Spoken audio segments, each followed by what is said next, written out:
Les Antoniades, Fleubec, aujourd'hui veut la population, c'est important ce lien avec les gens de Fleubec? Oui, et puis de la région, on appartient toujours à la terre de ses racines. Et puis ici, vous voyez, c'est un contact direct avec les gens. Il n'y a pas de biais, il n'y a pas de formalisme. C'est uniquement des amis, des citoyens, des gens qui se connaissent. Et ce lien-là, par rapport aux politiques, est fondamental. Alors face à la crise, vous avez deux recettes. Un, eh bien, il faut rester optimiste, et deux, il faut travailler. Mais le travail, c'est le lien d'intégration sociale. C'est par lui qu'on trouve sa place dans la société. Les gens qui, malheureusement, n'ont plus la faculté de travailler, se sentent souvent en marge de la société. Alors, mon dessein pour la Wallonie, c'est que les hommes et les femmes reprennent confiance en eux par un travail sur eux-mêmes et pour les autres. L'Euro-région, c'est ce travail transfrontalier, transrégional, c'est important aussi. Oui, c'est pas abstrait. C'est le règlement des questions de mobilité, c'est la manière dont les universités lilloises, il y a près de 100 000 étudiants universitaires à Lille et dans le supérieur, viennent alimenter aussi en matière grise nos entreprises aux côtés des universités de Mons ou de Bruxelles. C'est le maillage aussi d'un territoire entre Bruxelles et Lille qui est une métropole en pleine expansion. C'est la conjonction des talents de la Wallonie picarde avec la Flandre occidentale qui est la Flandre la plus riche. Donc on a vraiment un cocktail d'éléments positifs. La crise des valeurs capitalistes, aujourd'hui il faut changer, on est à un tournant de l'histoire.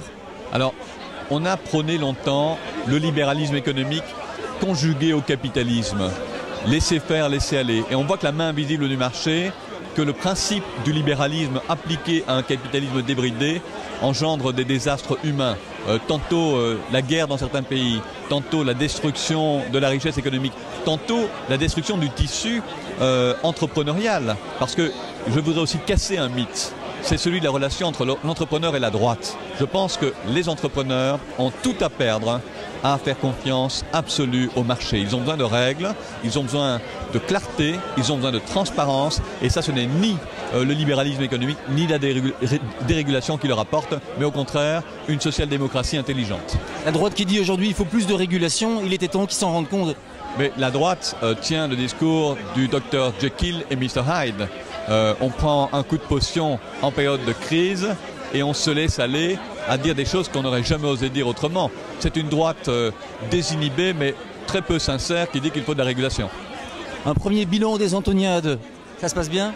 Oui, on a eu dès le vendredi 5000 personnes. Ici, on a aujourd'hui encore près de 1500-2000 personnes qui sont présentes à cet apéritif qui montre que les gens adhèrent à ces traditions populaires. Et puis à titre personnel, je suis aussi heureux parce que ce sont des moments de communion, de rencontre, où on revoit ceux qu'on apprécie et qu'on n'a plus pu voir parfois depuis un an. On sent vraiment le soutien ici de la population, c'est important pour vous?